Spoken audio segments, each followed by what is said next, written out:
Okay, what's going on, everybody? My name is Mangg, soon to be on Jimmy Kimmel to explain why people listen to podcasts, and this is the Manggcast. We have a whole bunch of smaller little stories to go through for video games and movies.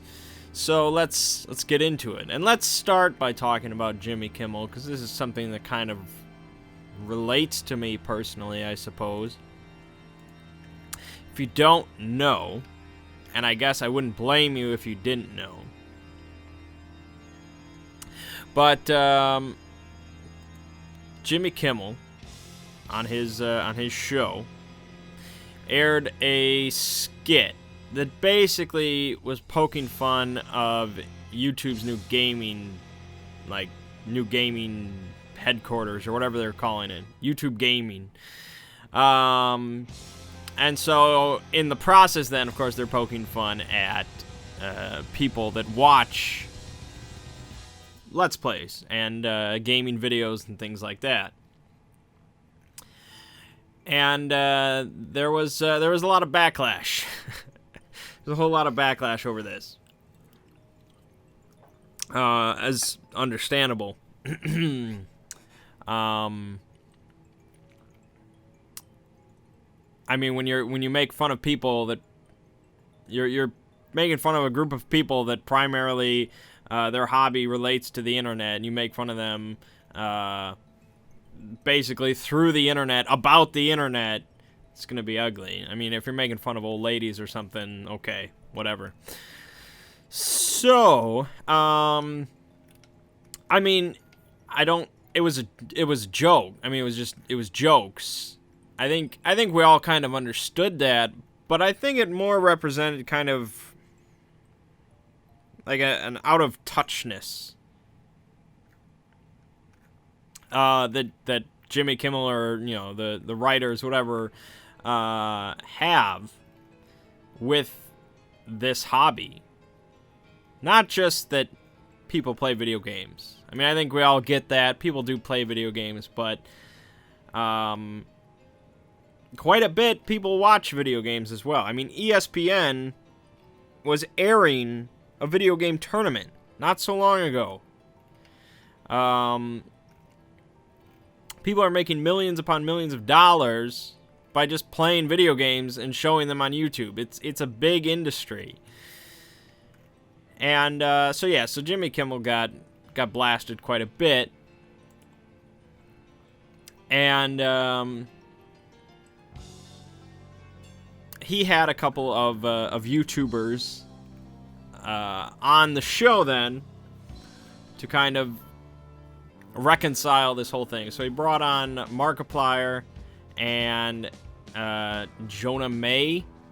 I've heard of Markiplier. I haven't heard of her.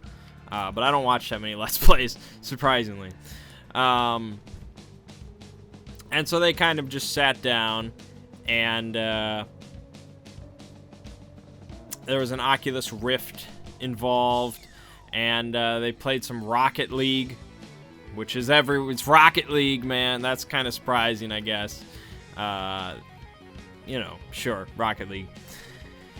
And so everything seemed cool, I guess. I don't know. So I guess it was a question brought up to me recently, I guess, is why do people watch other people play video games? And so enough people, I think, have explained, hopefully, why certain people do enjoy watching other people play video games. I think there is still, among the general populace, maybe there is kind of like a why do that, or why watch a video game when you can play a video game. And it depends, I guess, on what you're watching.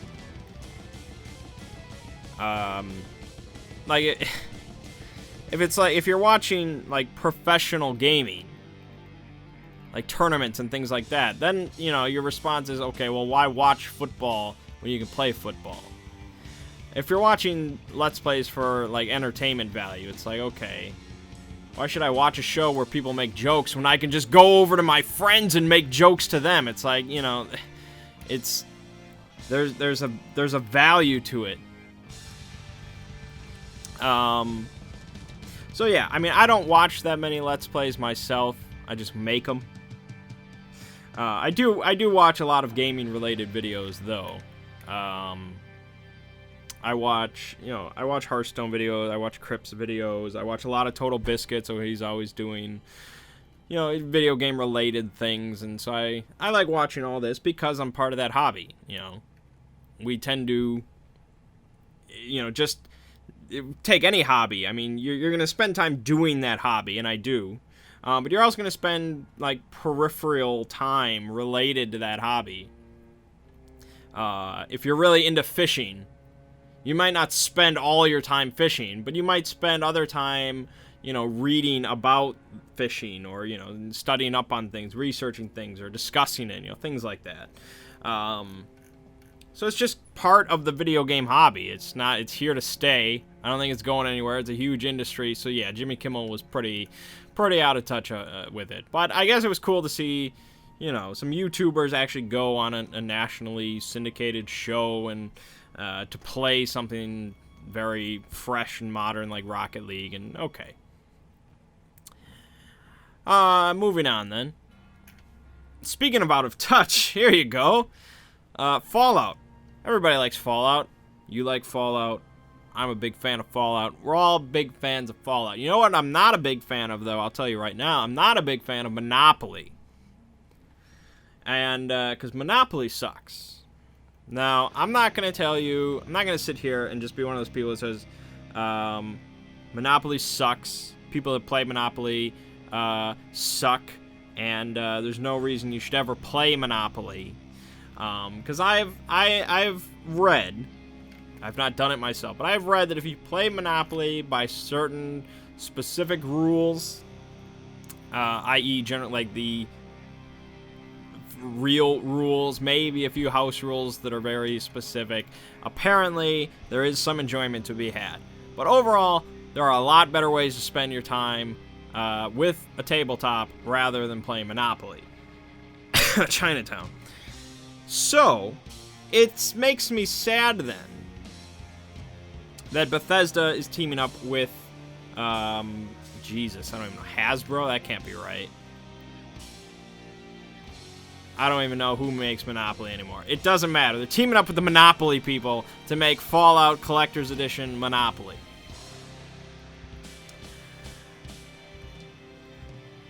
I mean, on the one hand, I like that they are branching out the franchise of Fallout. I mean, I want Fallout everything. I like that.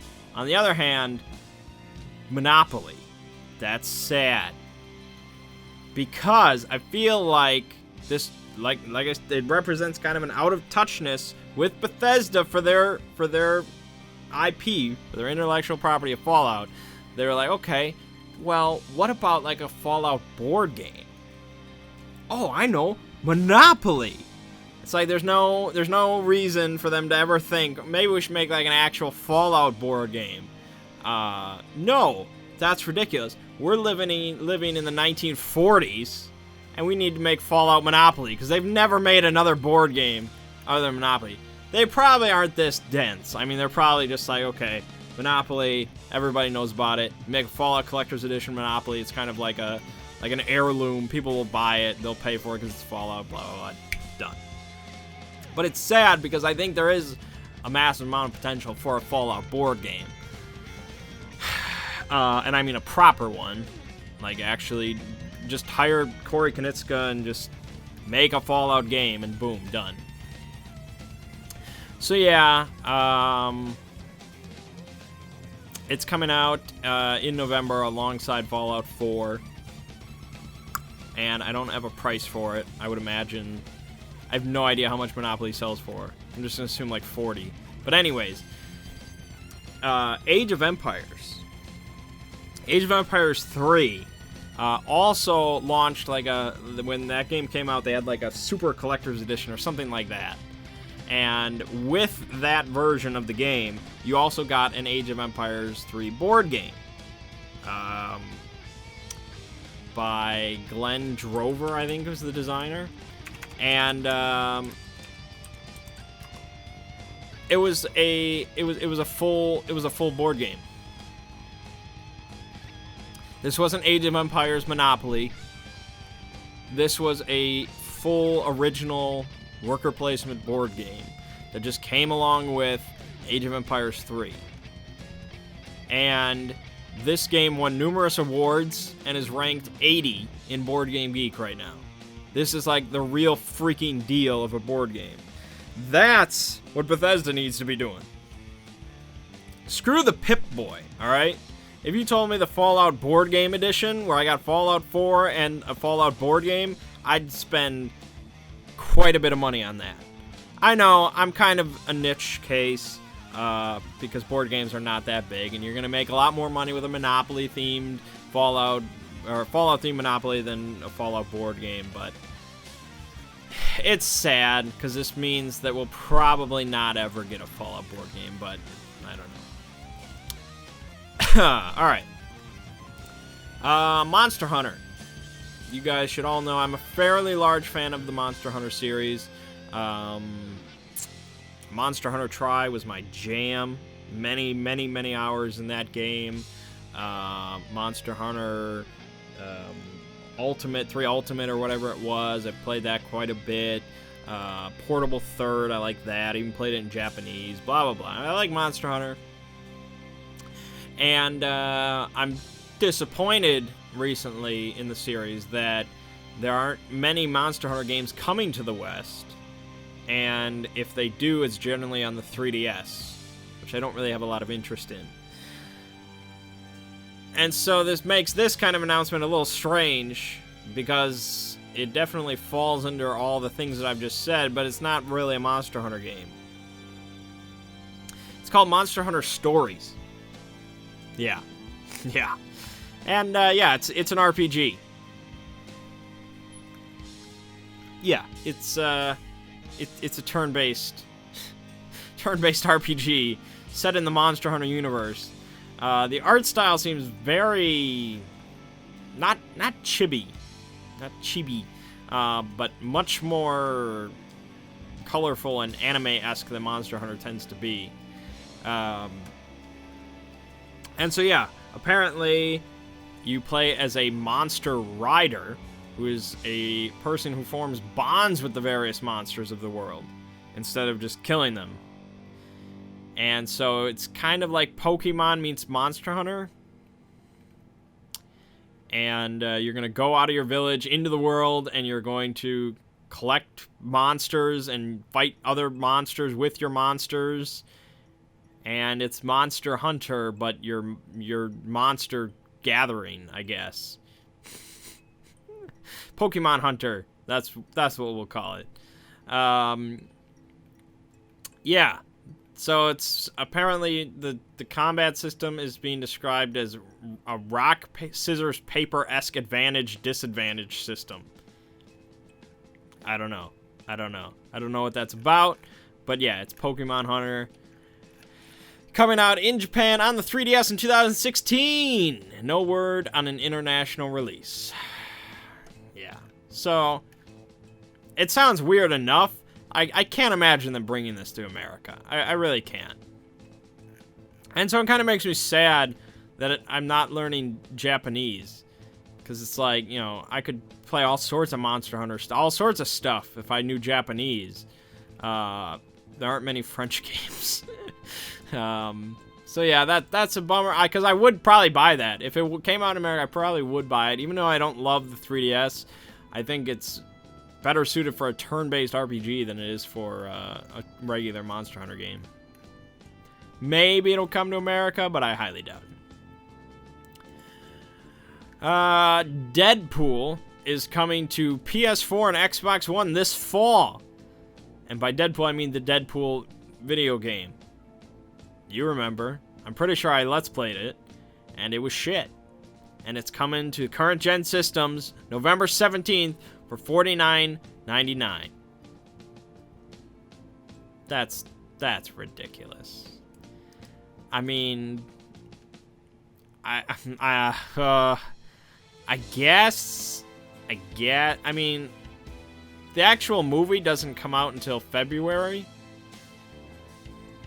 So they're about 4 months early. Because if they had re-released it around that time, I guess I can understand people would be like, oh, this Deadpool movie, it's so cool. I wonder if there's a video game. There's a video game on the Xbone. Whoa! You know, something like that. And so they get duped into buying it for $50. Here it's just like, I mean, yeah, they're going to have a bit of that. They're going to have a bit of the, oh, the Deadpool movie's coming out, and oh, this video game just came out. Even though it didn't just come out. And people buy it because it's Deadpool. But they already kind of did that when the game originally came out, and it was shit. $50. I mean, that's just... It's a re-release. I mean, yeah, it's on current gen, but it's not going to look any different. No way is it going to... There's not going to... I mean, it comes with DLC, but... Oh, boy. What DLC was there? There can't have been that much, and it can't have been that good. But $50, man. So yeah, if that interests you, and I haven't turned you off of it, there you go. There you go. I'm trying to look at what DLC there was. I have no idea.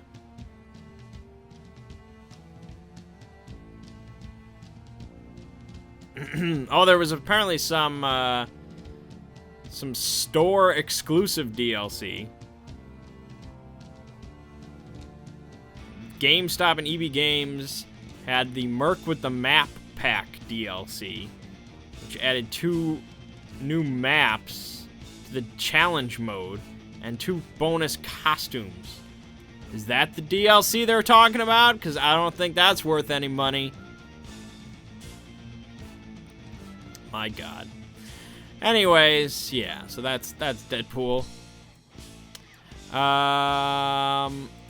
Diablo 3 started its 4th season. And so they added in they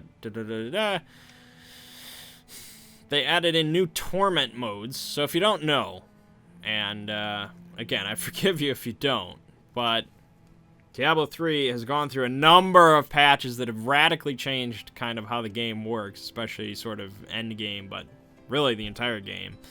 So originally there was Inferno mode, which was kind of legendary because it was just so ridiculous and just so stupid. And then later they refined that, although I stopped playing the game for a while. And later they refined it, and they came out with this torment system where you kind of could select your difficulty among a number of different modes, from like Torment 1 up to 6. And so Torment 6 was I mean, it was tough, but it was mostly kind of a gear issue. And so now it goes up to Torment X, which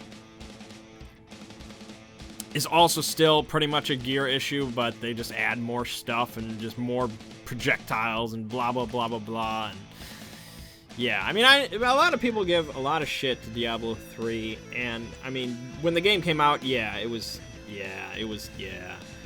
Nowadays, I think it is a solid experience for an action RPG. But I think well, part of the problem is the framework that they originally just set for the game design. I just don't think it's that interesting compared to Diablo 2. Because Diablo 3 is all about builds. Like, Diablo 3 is all about picking the right number of, 6 skills, and, the passive skills, and having just the right setup so you can combo it all together and make it all work with occasionally some special gear and blah, blah, blah. So it's all about builds. Whereas Diablo 2, it was fun to just, max out, one random skill. And just go, I'm going to do this time. And I'm going to make a static shock build or whatever the hell it was, and just I'm gonna make a Frost Nova build and we're gonna see what happens.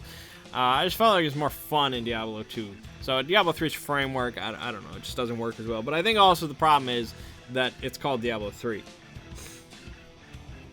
when you have a game that legendary as Diablo 2, it doesn't really matter what they did. The only way that Blizzard can really recoup the Diablo name at this point is to re-release Diablo 2 in, like, HD. Like, if Diablo 2 came out with Diablo 3's graphics, although maybe a little adjusted, maybe a bit darker, not quite as cartoony looking, yeah, I think it would sell many, many copies. But that's wishful thinking, although it will probably happen at someday, maybe when I'm, like, 45. So, yeah, there you go. Mad Max. And no, I'm not about to talk about the Mad Max game. I've not played it. I don't know if I have much interest in playing it. Although I did really, really enjoy the new movie, which you should have all watched by now because, you know, you're alive. So, Mad Max Fury Road was, of course, kind of a sequel, sort of remake, reboot. We'll go with reboot. I think that's probably the best term. Of the older Mad Max movies starring Mel Gibson. And I bring this up during the movie, or during the video game section of the Manggcast, because it relates to Steam. Steam, of course, is the PC digital platform for game sales and things like that. But they have branched off from games a little bit. They've moved on to software and stuff like that. But now they have also branched off into the movie world. And so I just want to double check to make sure that it's possible. It was when I first read about this. Yes. Okay. So yes. So you can go onto Steam right now at this second, and you can purchase a digital copy of Mad Max Fury Road, as well as all the other Mad Max movies as well. So all the Mad Max films are digitally available on Steam as streaming videos. So you do not download Mad Max Fury Road .wmv into your computer and just double click it. It is streaming.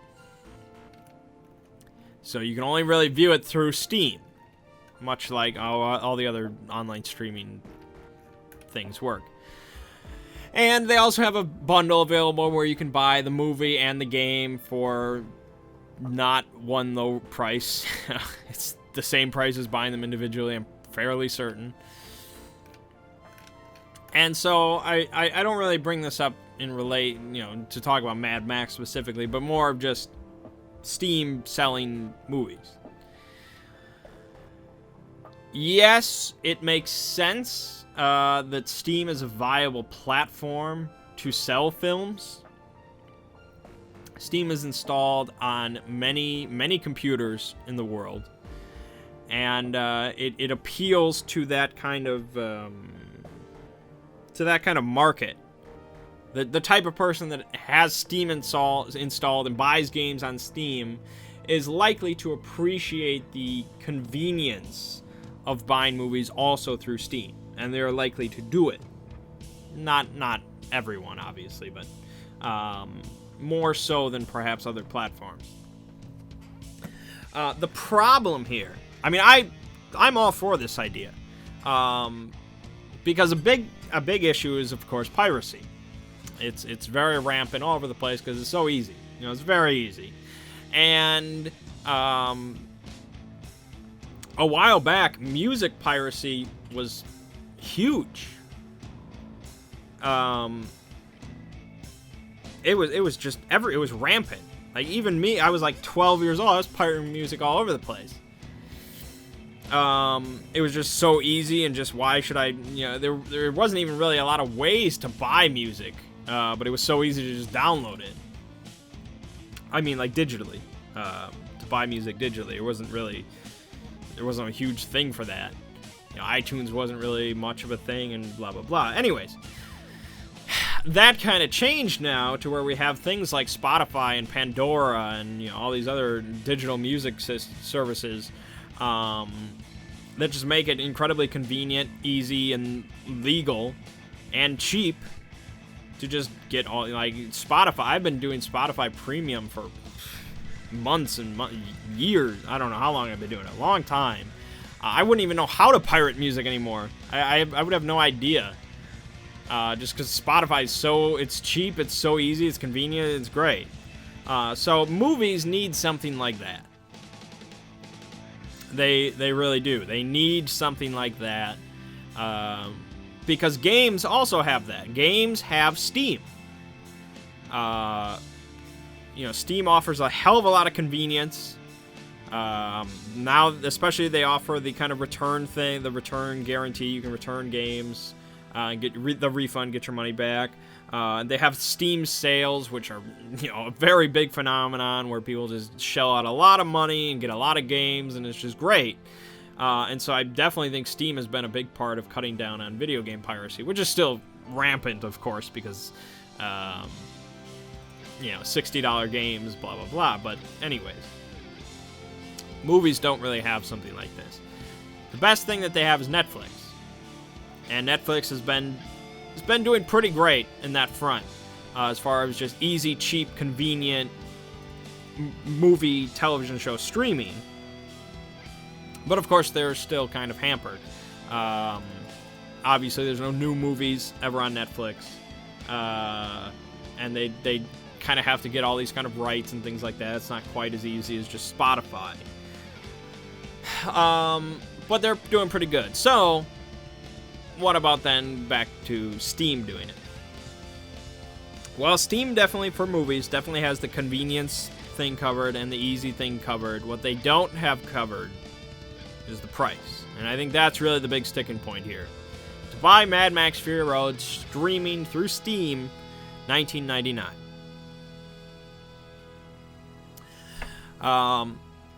Now, this price is consistent with other streaming services. As in, if I go on Amazon, I'm pretty sure also did it.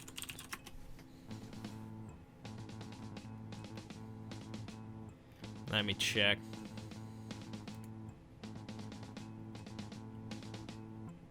Yeah. So if I wanted to buy it on Amazon streaming for $19.99, or it's $19.99 for the HD version. Now the standard definition version is $14.99, but Steam does not offer this. It's only HD. So the price is generally consistent. Now you can rent it on Amazon for $4.99 for HD, which I think people are likely to do. It's a 24-hour viewing period, but I believe it starts, like, you have 30 days. And once you watch it once, then you have 24 hours, I guess, is how it works.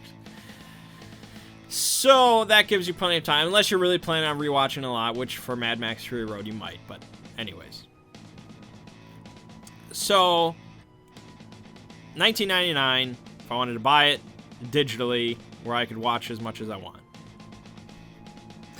The Blu-ray for Mad Max Fury Road is going on Amazon for $19.99. And this includes the Blu-ray, the DVD, and Ultraviolet, which I don't know what that is. But the Blu-ray and the DVD version, for whatever reason, it's $19.99. And you get all of the special features as well, which I don't believe that you do on the Steam version or the Amazon streaming version. I could be wrong. But I don't think that you do. And if you're a Prime member, Amazon, you don't even have to pay for shipping, so boom, there you go. Why, and this goes across the board for a lot of things in regards to the digital world. Why are we still paying the same price over the physical version? Data's pretty cheap. Data is pretty cheap compared to physically manufacturing things. There's no incentive to really buy digital. When I first got my Xbone, or like right around the PS4 Xbone, whatever stuff, I was like, I'm going to get all my stuff digital. I want to be part of the future. I want to get everything digital. So far, I have purchased very few things digitally because there's no incentive. The only incentive is, like, you can play at midnight, where usually if I buy physical, I get it shipped through Amazon, so I kind of have to wait until the day. But that's pretty minor. and you have something physical. You have it. I mean, that's kind of the big thing of buying physical is people like to own things in their hands, and there you go. If you don't offer any price difference, there's not a big incentive. And really, there should be a price difference, in my opinion. And I think in a lot of people's opinion. So now, I like the idea of Steam doing this, where we could have Steam movie sales. And they could have all these kinds of things, and you could just pick up a lot of movies for, really cheap. And, you offer this kind of convenience and legality and, things like that. But if they're pulling shit like this, I don't know. Now, I don't know how it actually works, like, as far as if there are regulations where Steam is maybe not allowed to sell it for less than $19.99 or something like that. I have no idea. So I'm going to have to plead kind of ignorance on that situation. If there is those kind of regulations, then I don't know. I don't really see it kicking off that much. I don't really know how many people do the whole purchasing, streaming, things like that. I mean, I don't know. Netflix, I know, is pretty big, but again, that mainly comes down to price. Netflix is pretty cheap. So yeah, it's an interesting experiment, but it's going to come down to money, as usual. Alright, speaking of regulations and blah blah blah, last thing for video games, let's talk about the FTC and their dealings with Machinima. So the FTC, the Federal Trade Commission of the U.S., launched a investigation into a campaign that Machinima ran amongst their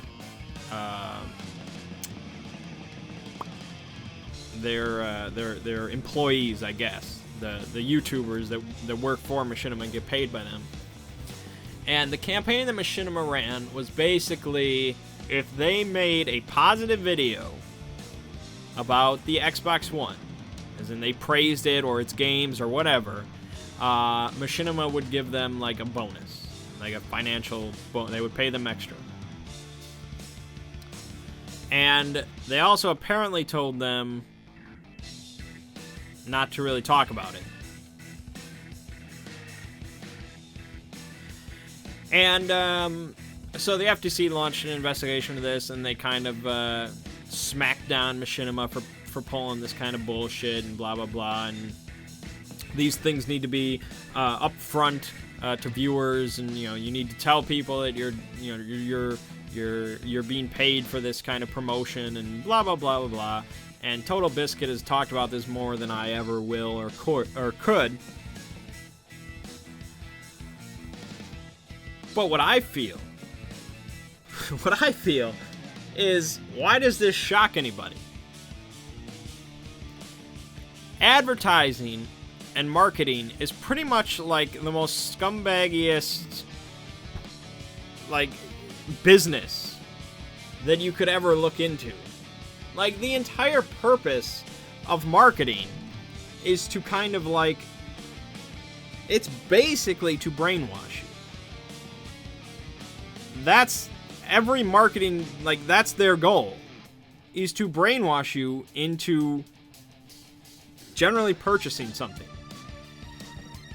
This has been done for years upon years upon years. So this doesn't shock me at all. And really, it's best to just assume that anything you ever hear or read in relation to a product, if it's favorable, could be biased. Except for me, because who the hell is ever going to pay me anything? If they would, if Microsoft came along and said, we want to pay you a bunch of money to praise, I don't know, James Cameron's Avatar the game, and just make sure you just love it on camera, I'd be like, give me that money right now. And, a lot of people are like, oh, well, credibility and, biases, and how can we trust these people? And it's like, no, never trust anybody on the internet. Ever. Ever. Especially me.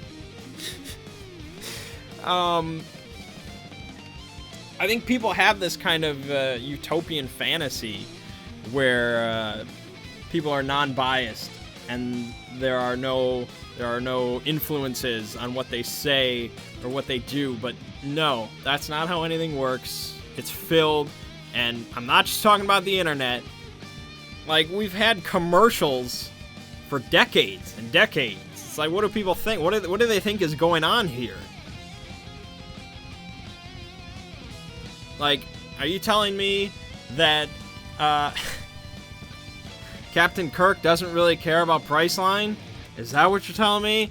Or whatever the hell he advertises? Like, yeah, it's just a bad industry, but it's just how it is.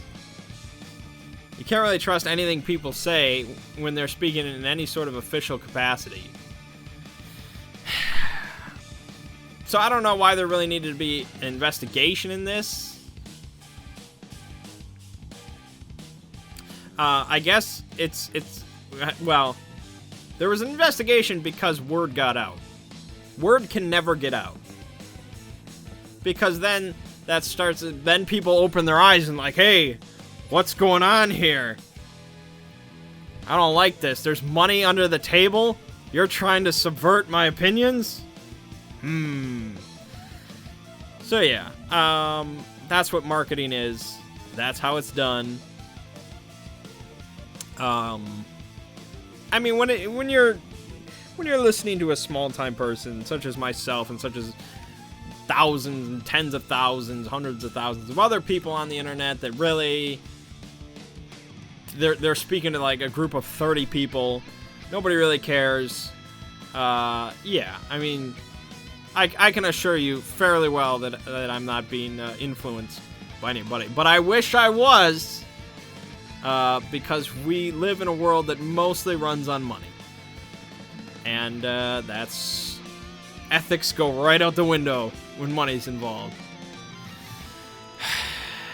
Yeah, so it's not a huge deal, but if you're shocked by this, I'm sorry. Your eyes should have been open a long time ago. Alright, so let's move on to talking about movies. I don't have a whole lot of stuff to discuss, but we'll mention it. First thing is kind of on a sad note. Wes Craven passed away this week, 76 years old. Brain cancer, apparently. And Wes Craven is a very, very well-known horror director. He created the Nightmare on Elm Street series, the Scream series, and he has done a number of other movies. And so he will be missed. He definitely had a profound effect on the genre. I know that I'm a big fan of many of his films. I mean, Freddy Krueger is, in my opinion, probably one of the greatest horror villains of all time. So, yeah, that's a bummer.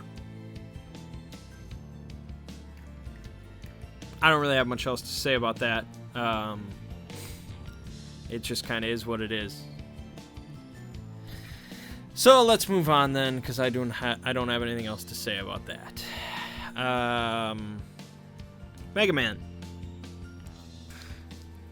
Mega Man is apparently getting his own film.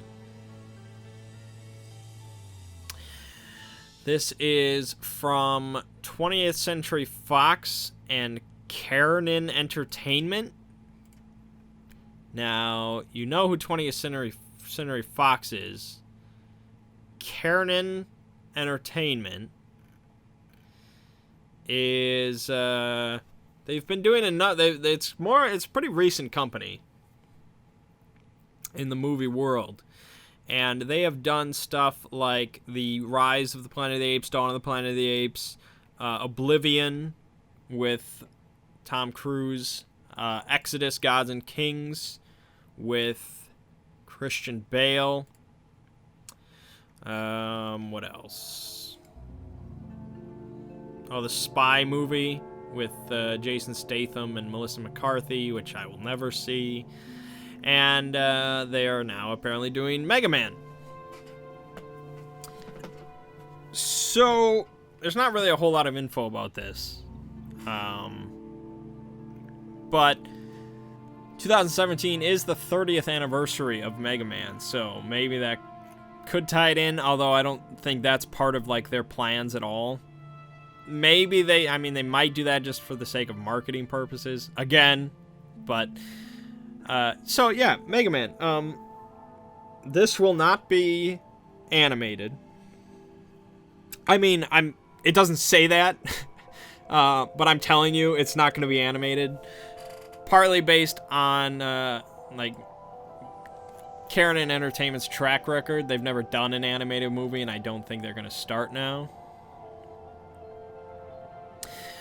But also because I think that a live-action Mega Man movie, I think it could work. I think we've had a lot of animated stuff in relation to Mega Man. We haven't had any live-action things. I think what a lot of people would picture when they hear it is something like, probably something like the Super Mario Brothers movie, where it's just ridiculously corny and terrible. But I think if you just think about it as kind of like a robot with like a gun on his arm, like, that's not far off from something like RoboCop. I'm not saying it's going to be like RoboCop, but I think this can be done in a realistic style that would be interesting. I mean, I think you do have to strip away a lot of the kind of charm of Mega Man to do it that way. Because Mega Man is, you know, it's a video game series. It's Japanese. You have a lot of these kind of goofy characters in it. Dr. Wily is very goofy as a villain. I just don't know if I see it being done in kind of a family charming way in a live action without it being terrible. So again, Karen Entertainment, they do kind of a lot of grittier movies, you know, Exodus, Oblivion, Planet of the Apes, stuff like that.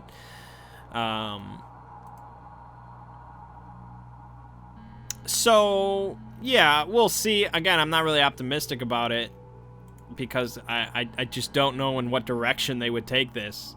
There are a number of ways, I just don't know which one of them would work, if any. It is definitely about kind of technology and robots, androids, and, you know, there's a lot of weaponry, and the whole games are basically about weaponry and stuff like that. So yeah, we'll see. We'll see. Moving on. This is some news that I am very excited to bring you,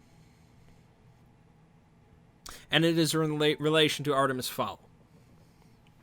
So a while back, a good while back, on the previous run of Manggcast, I made the very, very exciting announcement that they were finally moving ahead with the Artemis Fowl movie. And they basically just announced that, yeah, we're going to go ahead with the Artemis Fowl movie. And then we never heard about it again until this last week. And so Disney has finally picked a writer and a director. And the director that they have chosen is Kenneth Branagh. And Kenneth Branagh has directed he used to be an actor. Now he's just a director. He's directed a few things, but really the only two that I really need to mention here are Thor and Cinderella. Because those are kind of his biggest projects. So let's talk about Thor first. I'm not a big fan of the first Thor movie. And really, I'm not a big fan of the second Thor movie. I really like Thor. Like, when he's in the Avengers, when he's doing stuff, it's like, yes, Thor, he's so badass! But the Thor movies, not quite a big hit with me. I know people like them. I know they do. But there's just something about it. Like, when I was reading about Thor and, like, what he can do and, like, how badass and powerful he is and blah, blah, like, he can just, like, end worlds and stuff like that. It's like, yes, Thor! And then in the first movie, he basically, like, gets his powers taken away, and then he just wanders around, and it's almost like a movie out of the 80s or something. It's like Beast Man, what's that movie? Not Beast Man. What the hell am I trying to think of? It's like any of those movies where it's just a guy, fish out of water, he's like, oh, what is this stuff going on? It kind of felt like that. I mean, they didn't really go into that much, but it was just, I don't know. I was not terribly impressed with the first Thor movie because I just didn't think a whole lot happened.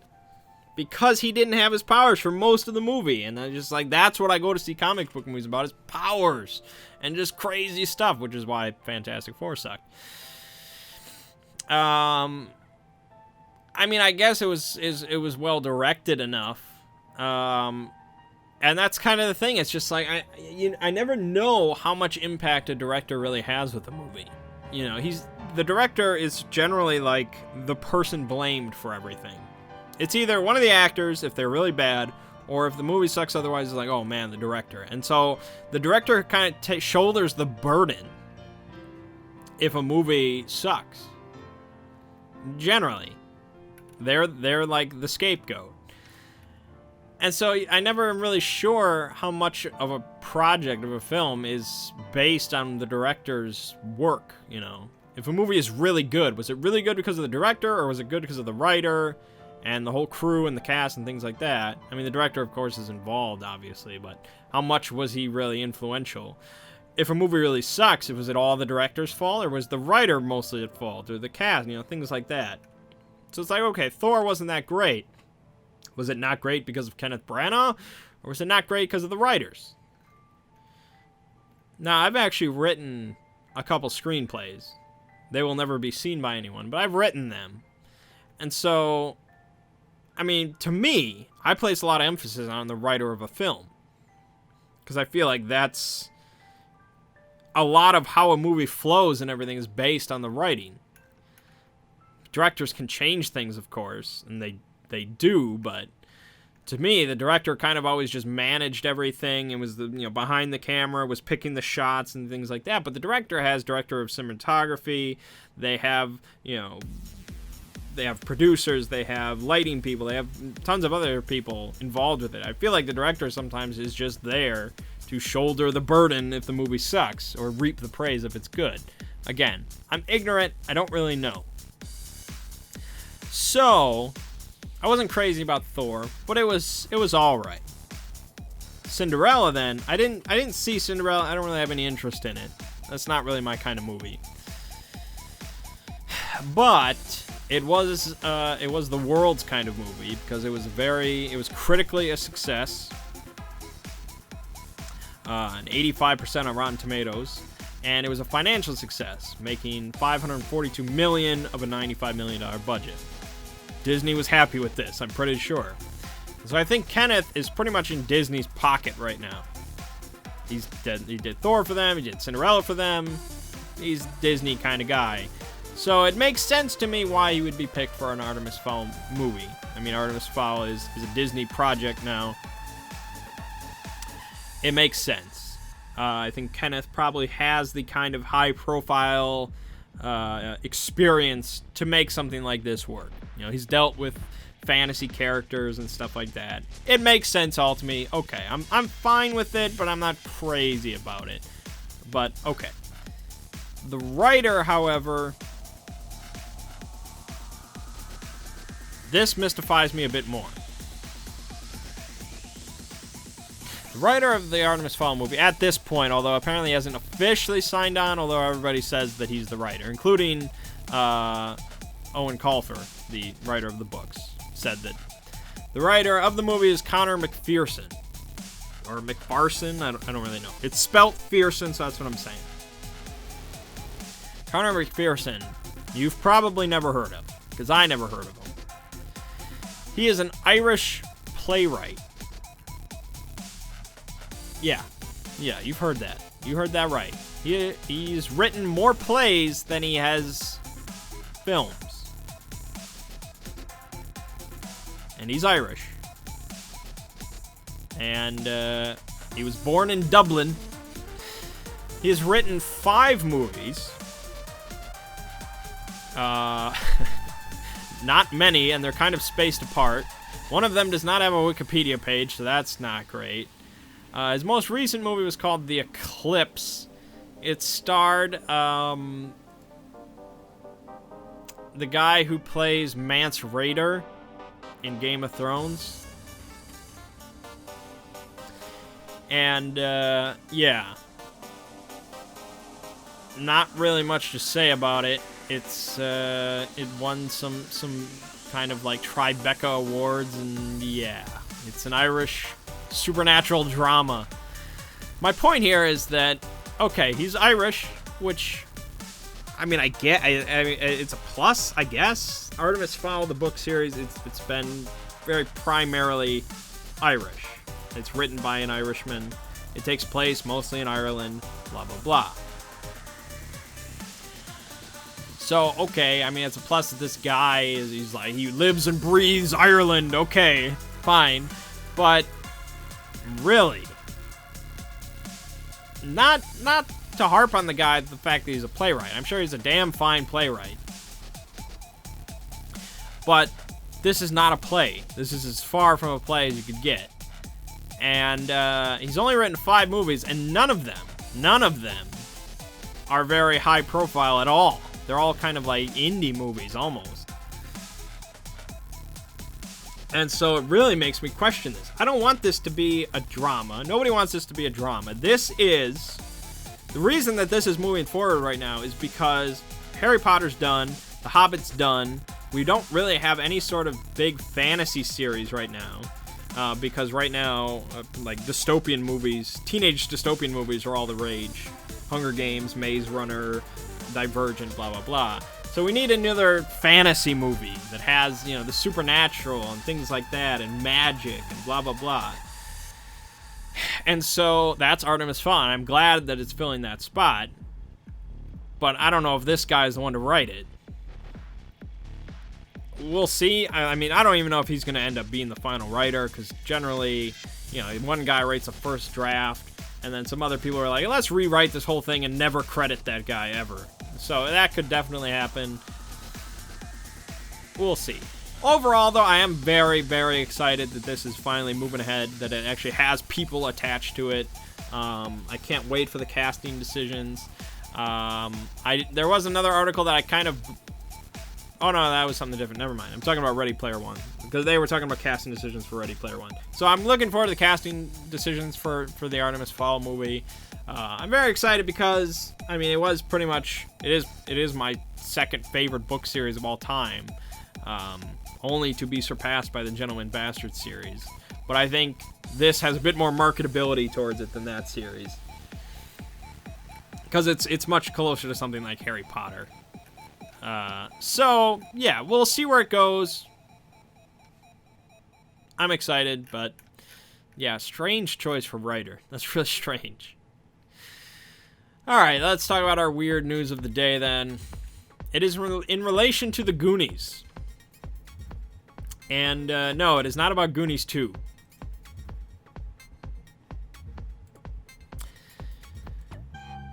Richard Donner, who directed the Goonies, among many other things. And in an interview, he was asked about the possibility of a sequel. Because I'm sure he gets asked that every time he talks to anybody. And he said, and I quote here, "We're going to do an off-Broadway. Do you know what immersion theater is? Where there's no seats, the venue is you go into a warehouse and there's something happening in that warehouse, and that's the play you've come to see. Only you become part of it and you travel through with actors. It's very popular now. We're doing one on the Goonies. It will take another year or so, but it's going to be wonderful.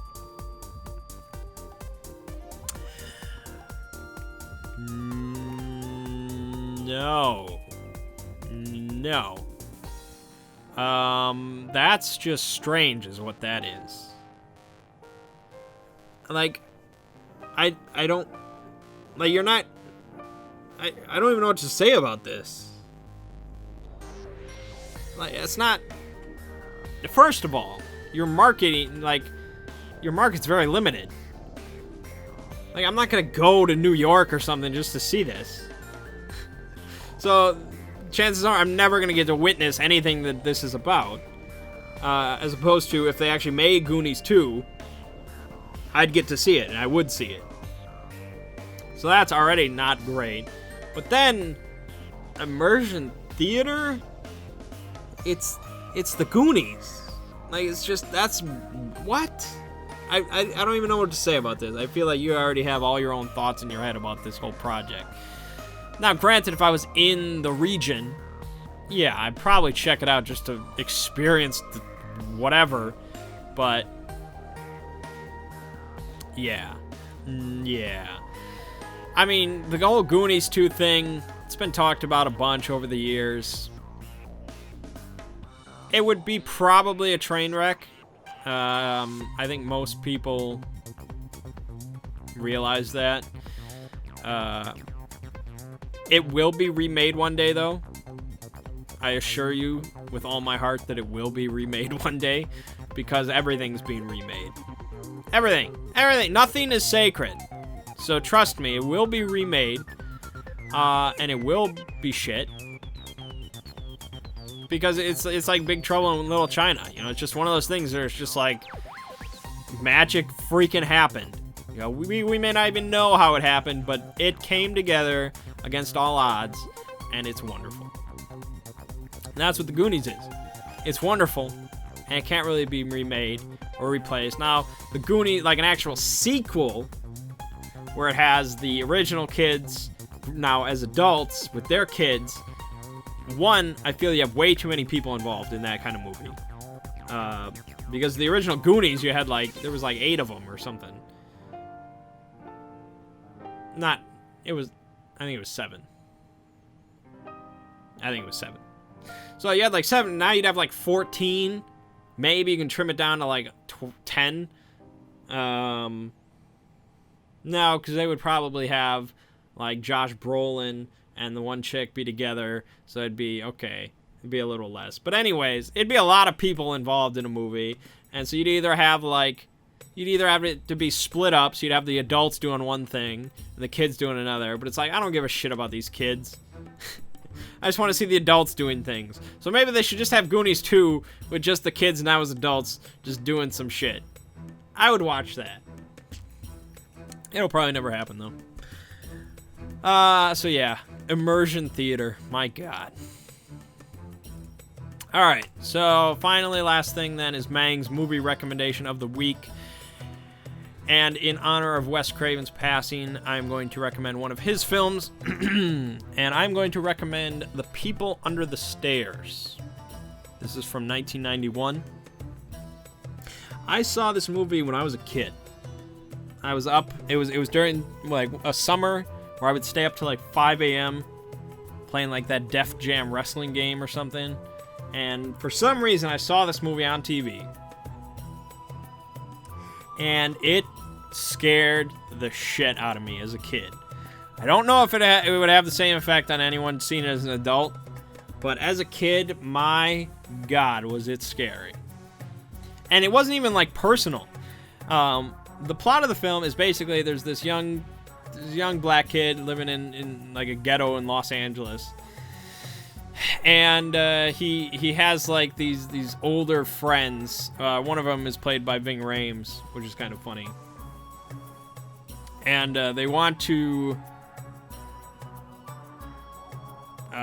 break into these people's this home to steal some money.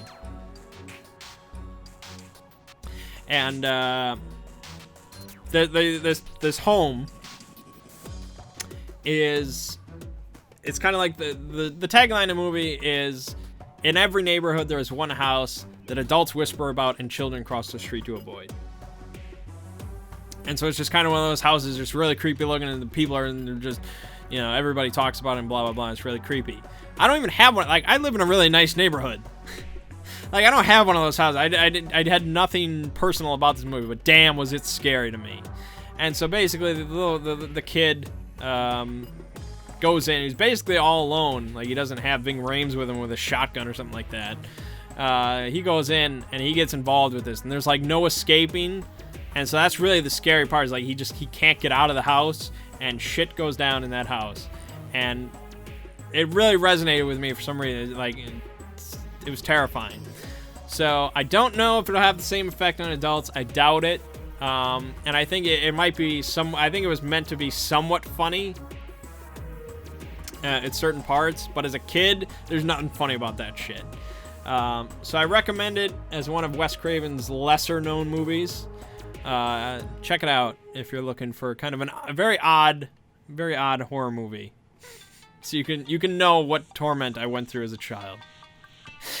All right, so that's gonna wrap up this week's Manggcast for September 5th, 2015. And yeah, my name is Mangg. This has been the Manggcast, and remember, marketing is bullshit.